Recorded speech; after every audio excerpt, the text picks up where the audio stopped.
Bonjour à tous et bienvenue dans les secrets d'un bon investissement immobilier. Cette série se compose de 3 épisodes. Épisode 1, pourquoi investir à Miami, notre épisode du jour. Épisode 2, comment investir à Miami, surtout en tant qu'acheteur international. Ce sera le lundi 10 avril. Et l'épisode 3, les meilleurs investissements du moment. Cet épisode sera le jeudi 27 avril. Je vous rappellerai les dates en fin de session, aucun problème. J'espère que vous allez apprécier le contenu de ce webinaire et en apprendre plus sur moi-même et le marché immobilier à Miami. Si vous avez la moindre question, vous pouvez nous la poser en commentaire et je me ferai un plaisir d'y répondre en fin de présentation. Je m'appelle Nathan Pérez, je suis agent immobilier spécialisé dans le marché du sud de la Floride. J'ai déménagé du sud de la France à Miami afin de continuer mes études supérieures. Miami est très centré dans le secteur immobilier. J'ai alors compris qu'il y avait un besoin d'aider les francophones du monde entier à comprendre comment acheter à Miami. Dans une ville où 67% de ses habitants parlent espagnol, après l'anglais, j'ai donc appris naturellement l'espagnol afin de pouvoir permettre à la communauté francophone d'avoir un catalogue d'opportunités et de contacts variés.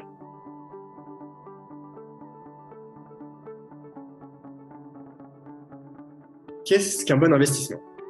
Le but est de placer son argent dans un service ou produit fiable, où l'historique économique ainsi que les projections futures sont les plus intéressantes possibles. Cet investissement, afin de générer un rendement monétaire régulier, en général mensuel, ou afin d'investir en soi-même et sa famille, et acheter un appartement ou une maison pour y vivre par exemple, ou encore un mix des deux, et de posséder un pied-à-terre, loué le reste de l'année et utilisé par vous, vos familles, vos amis pendant les vacances. Aujourd'hui au programme, nous allons nous intéresser aux différents facteurs qui font que Miami est une ville idéale pour investir dans le secteur de l'immobilier. Grâce à des produits fiables, avec un historique positif, ainsi que des prévisions plus qu'intéressantes. Premièrement, la croissance de Miami. La Floride est l'État en 2022 qui a reçu le plus d'immigration nationale. En moyenne, il y a chaque jour 874 nouvelles arrivées en Floride venant des États-Unis et non pas du monde entier. 940 personnes par jour quittent la Californie et 821 personnes par jour quittent New York. En moyenne, 50% de ces New-Yorkers et de ces Californiens déménagent en Floride. Du point de vue international, en 2022, nous avons nos amis canadiens en 3e place qui ont fait 8% d'achats immobiliers sur le marché international de Miami, juste derrière la Colombie avec 13% et l'Argentine avec 16%.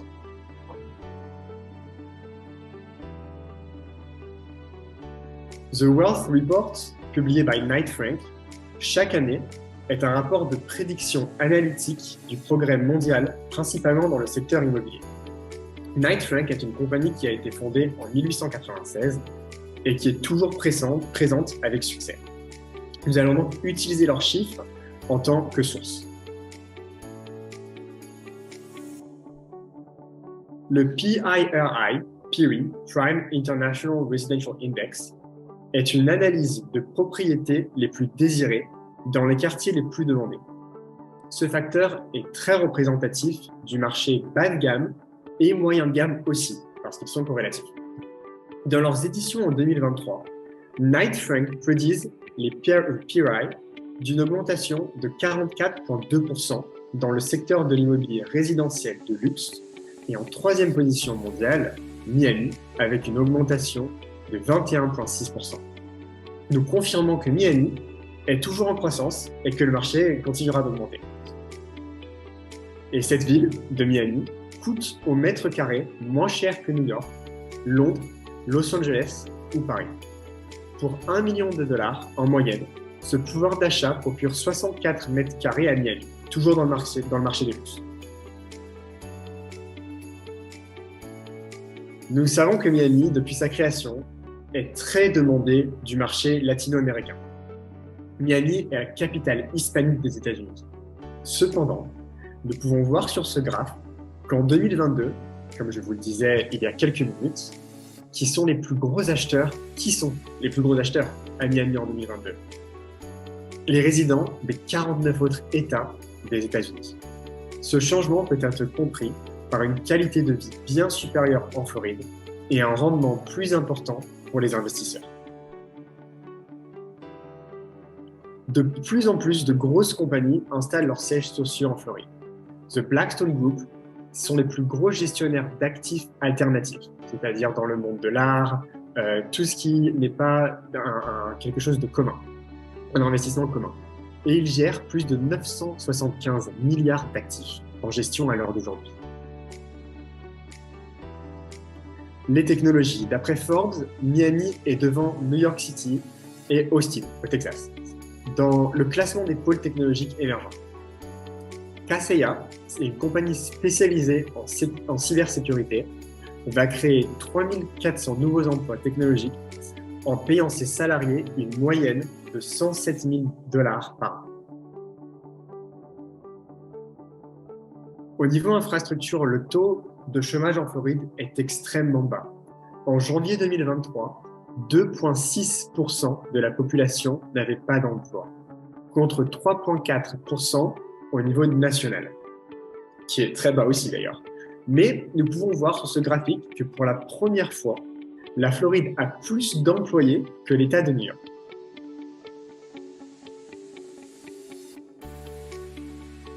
Les projets, afin de rester connectés, sont multiples.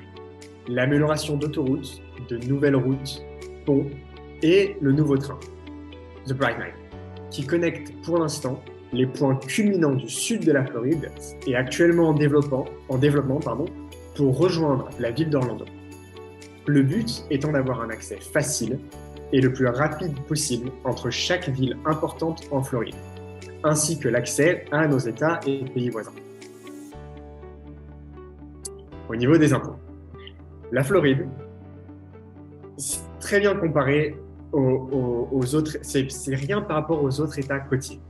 En Floride, il n'y a pas d'impôt sur le revenu des particuliers et il y a 5,5% d'impôt sur la société. Des chiffres très bas qui resteront très bas puisque c'est inscrit dans la Constitution de la Floride. Cela favorise les compagnies à avoir leurs sièges sociaux en Floride et aux résidents floridiens de profiter d'un salaire moins prélevé.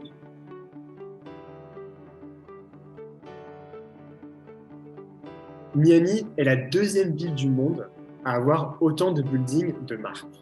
Ces partenariats sont en effet bénéfiques pour les promoteurs immobiliers qui ont déjà un nom avec une histoire et pour la marque en elle-même. Un prestige d'avoir un building à leur nom. Porsche, Aston Martin, Bentley, Baccarat, The Standard ou encore Fendi et bien d'autres immeubles de luxe résidentiels portent le nom de grandes marques. Le but? Avez-vous déjà entendu parler de Sunny Isle Beach?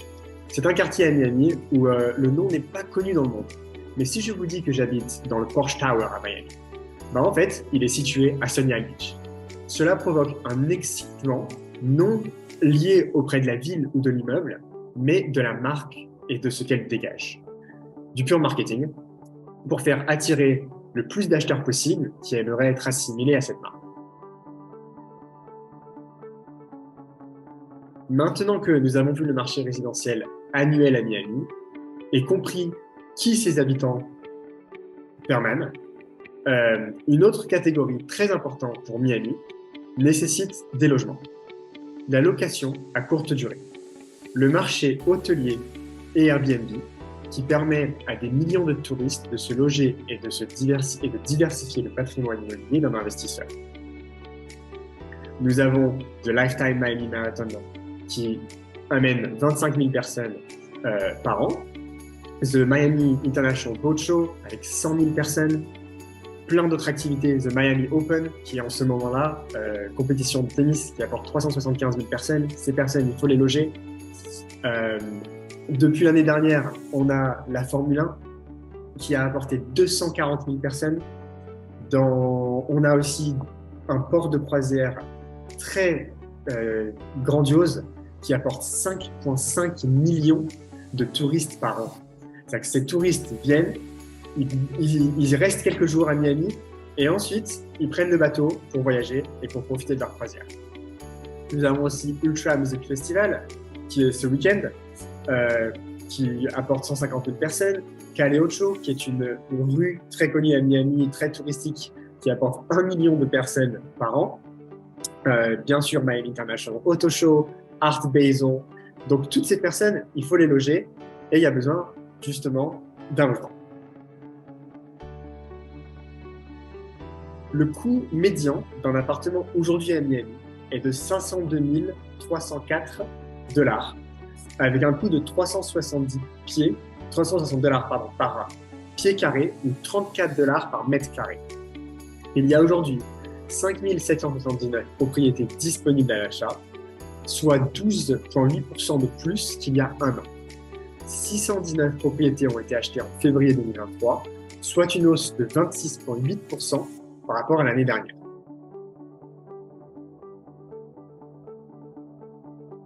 Nous pouvons voir le cours médian par chambre sur ce graphe à gauche. Par exemple, une chambre a augmenté de 31,2% d'une année à l'autre. Un facteur très important aussi, nous pouvons voir que 70% des achats sont en dessous du prix demandé. Cela signifie que nous sommes dans un marché d'acheteurs et non pas de vendeurs. En moyenne, une propriété a mis 57 jours à se vendre en février 2023 contre 64 jours en février 2023. Voici les sources que j'ai utilisées afin de créer un contenu le plus précis possible. Et en conclusion, tout est une notion économique d'offre et de demande. Miami est une ville demandée où l'immigration internationale et nationale augmente. La demande est donc très élevée. En ce qui concerne l'offre, il y a un problème d'inventaire à Miami. Malgré toutes les nouvelles constructions qui sont en train d'être créées, ce n'est pas assez. L'autre problème avec l'augmentation des taux d'intérêt. Les vendeurs se posent la question à 2 fois s'ils ont besoin de refinancer une autre propriété et de passer de 2% d'intérêt à 6% d'intérêt. Le fait que les taux d'intérêt ont augmenté freine les acheteurs et augmente la demande en location. Ce qui est une très bonne nouvelle pour nous, investisseurs.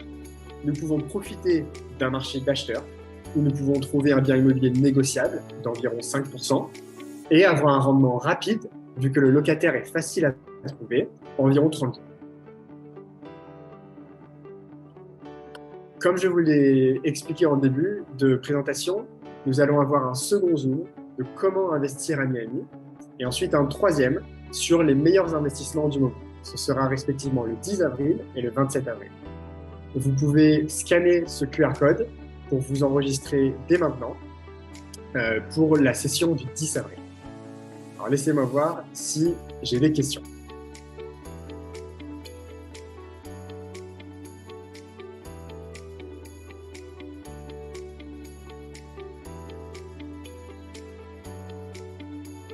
Ok, alors on a une question de David. Ai-je besoin d'un visa pour acheter aux États-Unis? Ok, très bonne question. Donc, on n'a pas besoin d'un visa pour acheter aux États-Unis. C'est en fait plus simple d'acheter un bien propriétaire aux États-Unis en tant que résident international qu'en tant que résident des États-Unis. Il y a beaucoup moins de papiers qui sont demandés, donc c'est plus facile. En termes de financement, les financements sont aussi disponibles pour les acheteurs internationaux. Je travaille avec plusieurs compagnies qui, je suis sûr, pourront trouver quelque chose qui vous corresponde et faire en sorte que ce soit un investissement le plus lucratif possible. Ensuite, nous avons Caroline qui demande combien de temps faut-il pour acheter? Ok. Alors, en moyenne, il faut à peu près 2-3 semaines pour trouver un appartement qui vous correspond. En 2 semaines. Et ensuite, le temps entre l'offre et le closing, qui est quand on vous donne les clés, est d'environ 45 jours. On peut faire 30 jours, 25-20 jours si c'est une transaction qui est cash, et entre 45 et 60 jours si c'est un financement. Si vous avez d'autres questions, non, je ne vois pas d'autres. Si vous en avez, n'hésitez pas à demander. Eh bien, merci à tous N'hésitez pas à me contacter pour plus d'informations ou vous pouvez vous enregistrer au prochain webinaire dès maintenant. Ah, je vois une autre question. 15 jours pour un financement. Pardon, 45 jours. C'est-à-dire que si vous faites une transaction cash, c'est entre 20 et 35 jours entre l'offre et le closing, et 60 jours, pour le financement.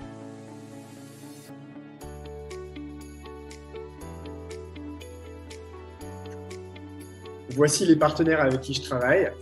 J'ai réussi à avoir plusieurs personnes de confiance qui peuvent orienter l'acheteur à Miami dans différentes situations, des gens qui vont pouvoir vous aider à financer, des gens qui vont pouvoir vous aider avec l'immigration. Tout ce type de personnes est à votre service et je serai ravi de vous mettre en contact avec eux. Qui assure la légalité de la transaction? Théo demande. Donc, on n'a pas de notaire aux États-Unis. Ça s'appelle a real estate lawyer. C'est une title company. C'est l'équivalent en fait d'un notaire. Ce qu'ils font, c'est qu'ils vont s'assurer que le bien est bien à la personne qui le vend, faire attention qu'il n'y ait pas de ligne ou de rien attaché à la propriété qui est un encumbrance, pardon, je cherche le mot en français, qui vont poser problème sur la suite du futur ou aucun problème attaché à la propriété. Et donc cette compagnie va s'assurer que la propriété is clear and free, aucune charge, exactement, et donc que l'acquéreur puisse avoir ce bien à lui correctement. Merci beaucoup. On se voit le 10 avril. N'hésitez pas à me contacter pour plus d'informations. Et ça a été un plaisir. Passez une excellente journée, une bonne soirée et à très bientôt. Merci.